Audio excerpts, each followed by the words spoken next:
Hello tout le monde, je suis contente de vous retrouver aujourd'hui pour un nouvel épisode de Tabou mais utile où on va se parler aujourd'hui de tous les traumas qui ressurgissent quand tu deviens parent. Alors c'est une vidéo qui va vous parler que vous soyez parent ou non, je m'explique, c'est un cheminement, une réflexion que j'ai depuis très longtemps, cette espèce d'introspection de qu'est-ce que j'ai vécu, pourquoi aujourd'hui j'agis comme ça, etc.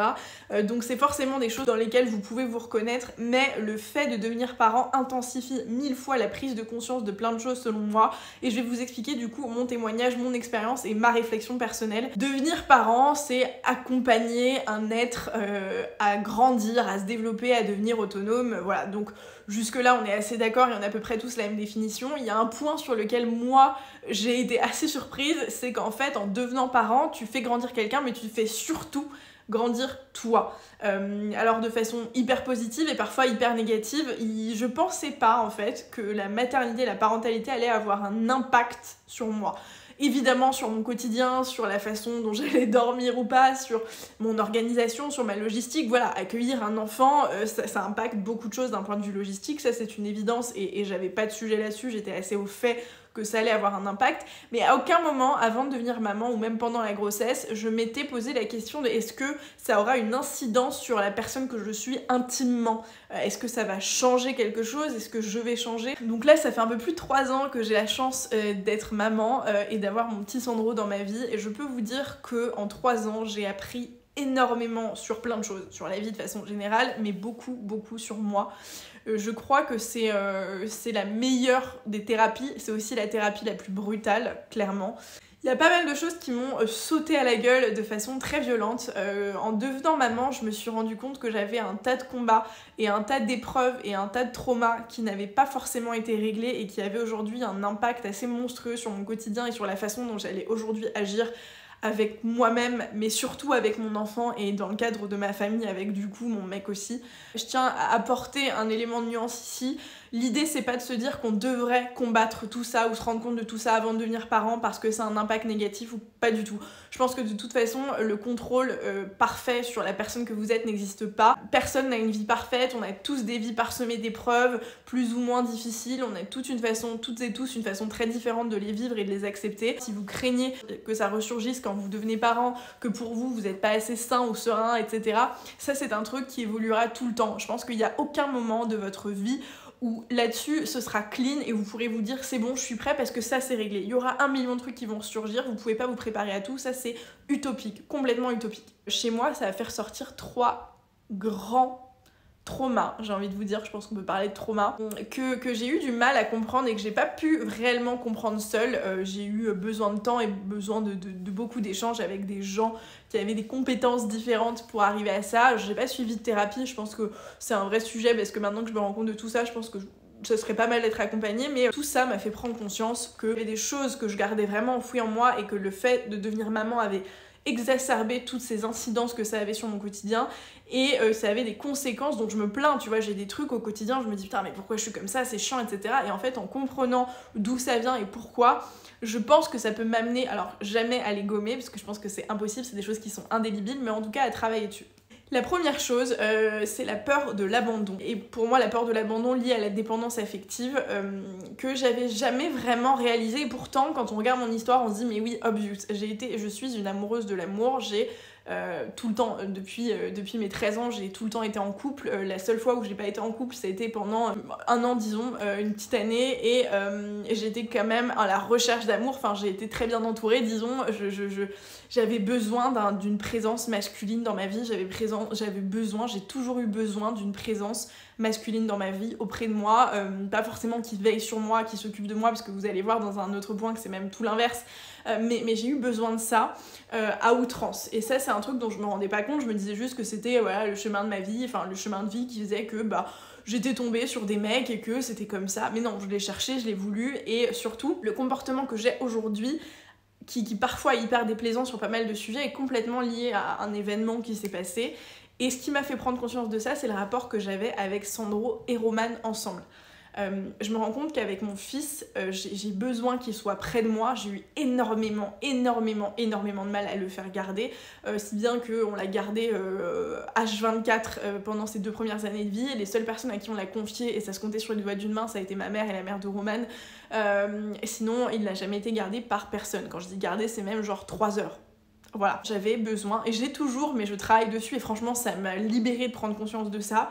J'ai toujours eu besoin de savoir qu'ils étaient près de moi et que je les avais, voilà, que je pouvais les voir. Et avec Roman c'est pareil, j'ai besoin de savoir qu'ils sont près de moi, je sais où ils sont, je sais que je suis pas très loin, que voilà, ça me rassure, et en fait le fait d'être sans eux, ça me fait mal physiquement. Je suis pas tranquille quand je suis loin d'eux. C'est aussi pour ça, par exemple, qu'avec Roman, j'ai travaillé avec lui, que pour moi, c'était compliqué de considérer qu'on pouvait avoir une vie.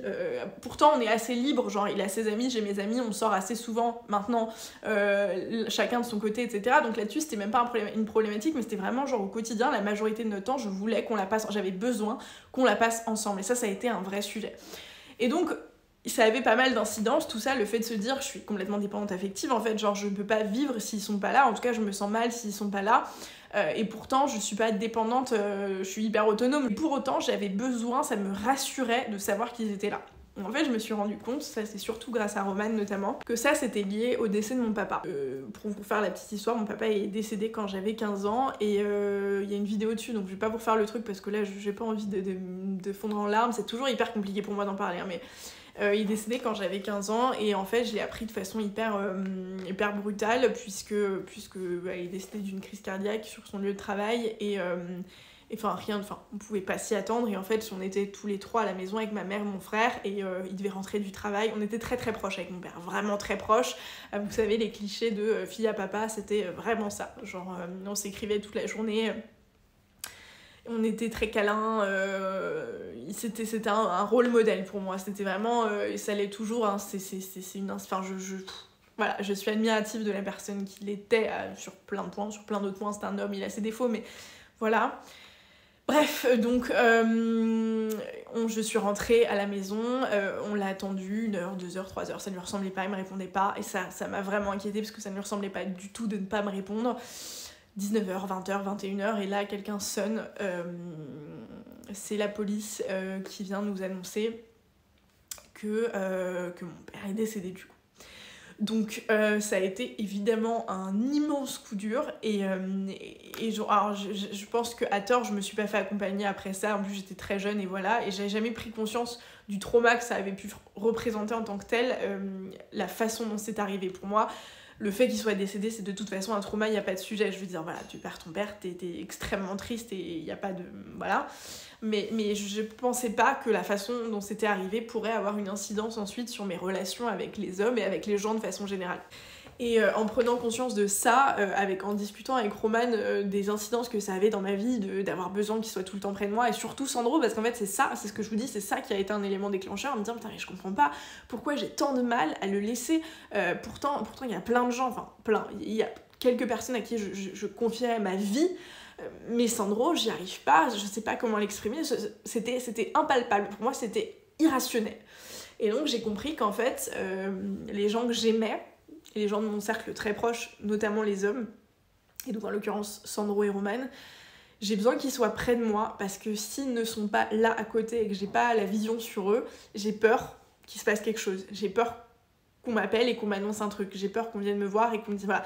Et en fait, je l'imaginais pas, je veux dire, je suis pas en train de me dire voilà maintenant quand Sandro est à l'école, et bon, et heureusement que j'ai travaillé un peu dessus avant parce que sinon je pense que ça aurait été compliqué.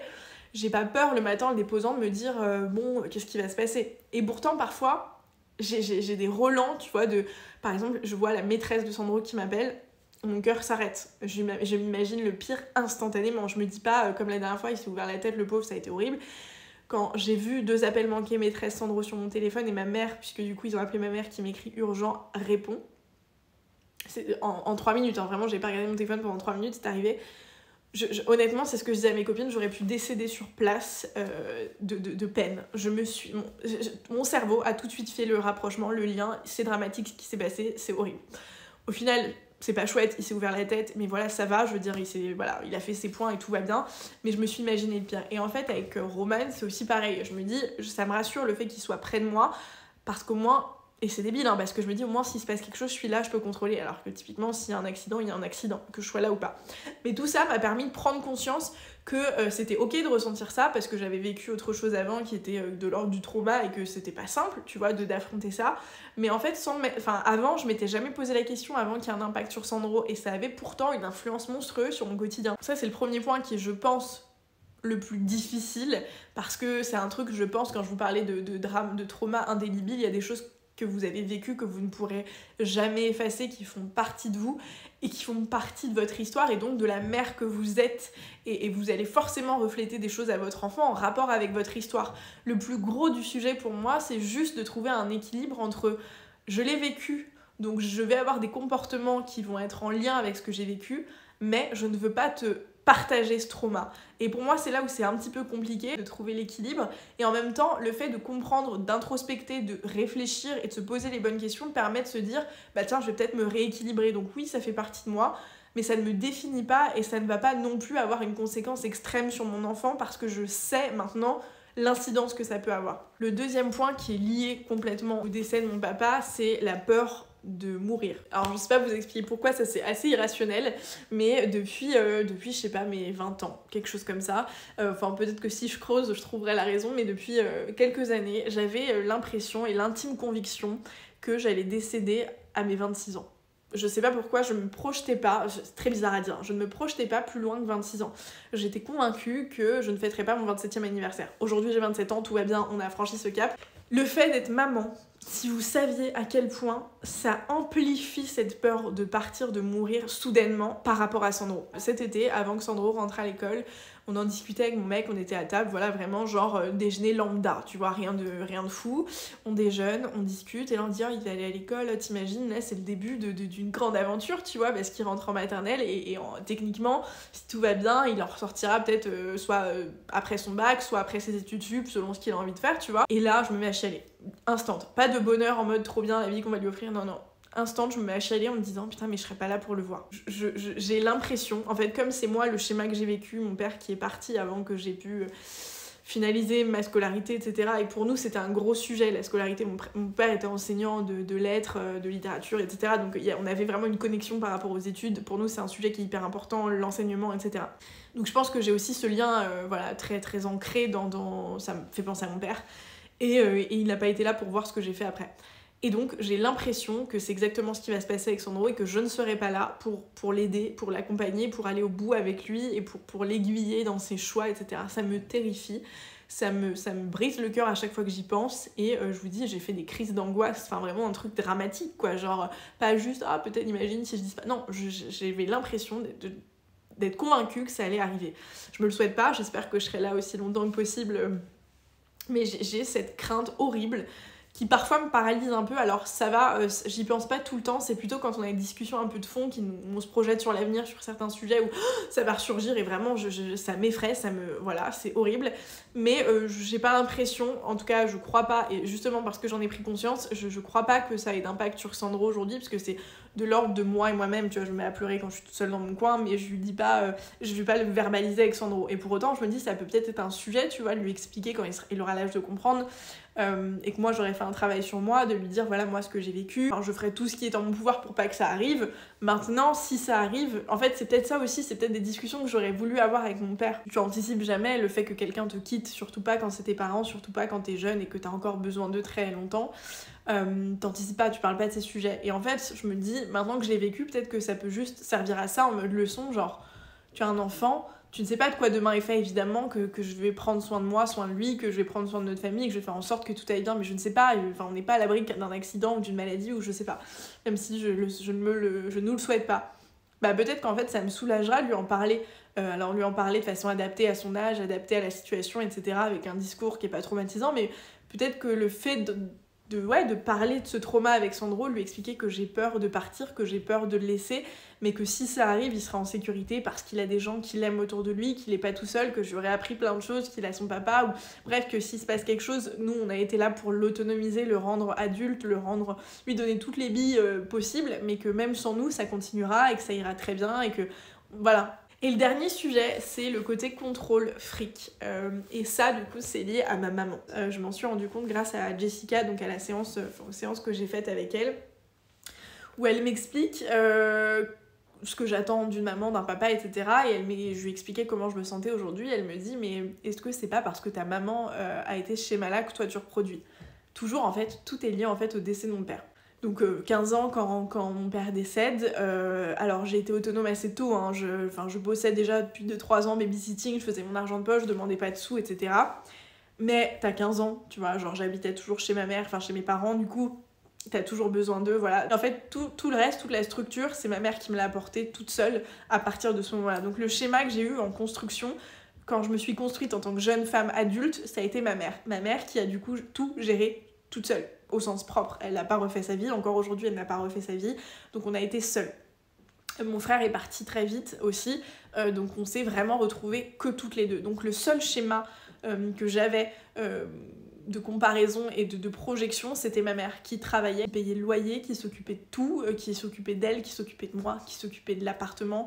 Bref, ces schémas-là. Une maman qui travaille, qui est aussi ta maman, qui s'occupe de tout et qui n'a pas besoin d'un homme. J'ai besoin. Et ça, je pense que c'est vraiment un truc difficile pour moi. J'ai besoin de me sécuriser. Alors, on a un sujet, par exemple, Roman, pendant quelques temps, n'a pas travaillé, n'a pas gagné d'argent, et c'est moi qui prenais en charge le foyer. Alors ça, c'est un sujet de société, presque, j'ai envie de vous dire. Il y a beaucoup de gens que ça gêne, par contre, quand c'est l'inverse, quand c'est la femme qui travaille pas, et que c'est... Bon, ça, c'est des schémas de famille qui sont propres à chacun, qui nous allaient très bien et qui m'allaient très bien. Aujourd'hui, je me rends compte que j'ai vraiment un truc plus de fond, au-delà de juste ce sujet de il s'occupait de Sandro ou de la maison, machin, mais en fait, je me suis rendu compte que c'était pas la réalité, qu'en fait, dans la réalité, je ne le laissais pas faire et que dans la réalité, bon, il en a peut-être aussi un peu profité, mais que dans la réalité, même si c'était le deal qu'on avait, je voulais quand même m'occuper de Sandro autant, voire plus que lui, m'occuper de la maison autant, voire plus que lui, m'occuper de tout comme si je ne travaillais pas, sauf que je travaillais. Bref, donc en fait je voulais faire comme ma mère, c'est-à-dire tout mener comme si Roman n'existait pas. J'ai toujours besoin de savoir que si Roman part du jour au lendemain, moi ça ne change... Alors, je m'explique, ça ne changera rien d'un point de vue logistique. D'un point de vue émotionnel, c'est un non-sujet, évidemment que j'ai conscience que ce sera la fin de mon monde. D'un point de vue logistique, j'ai besoin de me sécuriser en me disant que je m'occupe de moi et de ma famille. C'est assez paradoxal quand tu sais qu'en fait l'intérêt d'être à deux, l'intérêt d'être en couple, c'est de pouvoir aller plus vite, aller plus loin, aller plus haut, etc. Et qu'en fait moi, j'ai quand même l'impression qu'il faut que je compte sur moi. Peu importe la personne que j'ai en face en fait, parce que ça c'est un truc du coup que j'ai eu depuis que mon papa est décédé en fait, et depuis que je vois maman faire ça, même avec mon ancienne relation, j'étais un peu dans ce mood là en mode, et ce que je trouve cool hein, aussi c'est que ce soit pas l'inverse, que je sois pas en mode je dépends de quelqu'un, c'est aussi très bien, mais du coup là ça va dans un autre extrême, et j'ai pas envie que ça ait une influence sur mon fils en mode je veux que tu sentes qu'il y a une différence entre ton père et moi, ou je veux que tu aies cette image des femmes qui doivent absolument tout faire toute seule. Justement, j'ai pas envie de ça, j'ai envie d'un truc hyper équilibré, j'ai envie moi de me rééquilibrer en me disant voilà, lâche la pression, lâche prise, parce que aussi ça a ses limites d'un point de vue hyper perso, je suis en train de m'épuiser, alors que je suis pas obligée de faire tout ça, il y a plein de trucs, je sais que je suis très carriériste ou très, voilà, j'ai plein d'ambitions, et ce que je trouve hyper cool, ça c'est un truc que j'apprécie beaucoup chez moi. Pour le coup, il y a plein de choses que j'aime pas, il y a aussi certaines choses que j'aime, et en fait c'est quasi les seules choses que j'aime, c'est genre ma capacité à me projeter, à faire des choses, etc. C'est l'un des seuls trucs dont je suis vraiment fière, et je sais que c'est poussé à l'extrême, maintenant je le sais à cause de ça, et j'ai pas envie que ce soit un extrême négatif, et ça commence à l'être un petit peu parce que du coup il y a de plus en plus de responsabilités, de plus en plus de décisions qui doivent être prises à deux, et pour lesquelles moi j'ai l'impression qu'il faut que ce soit moi, parce que j'ai pas à subir autre chose, et parce que je dois m'occuper de tout toute seule si jamais il se passe quelque chose, alors qu'il faut pas penser comme ça, c'est toujours le même sujet, peut-être qu'il va se passer quelque chose. En tout cas, pour le moment, c'est pas le cas, et autant en profiter. Donc, il faut que j'essaye de m'équilibrer là-dessus pour pas que ça tende à être un truc assez triste, pour pas que ça tende à devenir l'un des prochains traumas de mon fils, en fait. Et pour autant, il y a aussi un truc sur lequel je suis assez lucide, c'est que je sais qu'on peut pas être parfait, je sais que je suis humaine, son père est humain, on est tous humains, et en fait, on a tous des traumas. On a eu des enfances plus ou moins traumatisantes. Pour certains, il y a plein de choses qui se sont très bien passées, d'autres moins bien, etc. Peu importe ce qui se passe, il se passe forcément des choses parfois un petit peu plus difficiles. Ça, c'est une évidence, et je pourrais jamais lutter contre. Donc il y a aussi ce truc-là où je me dis, je vais juste lâcher la pression. Mon fils aura ses propres traumas, c'est une évidence. Je pourrais jamais lutter contre.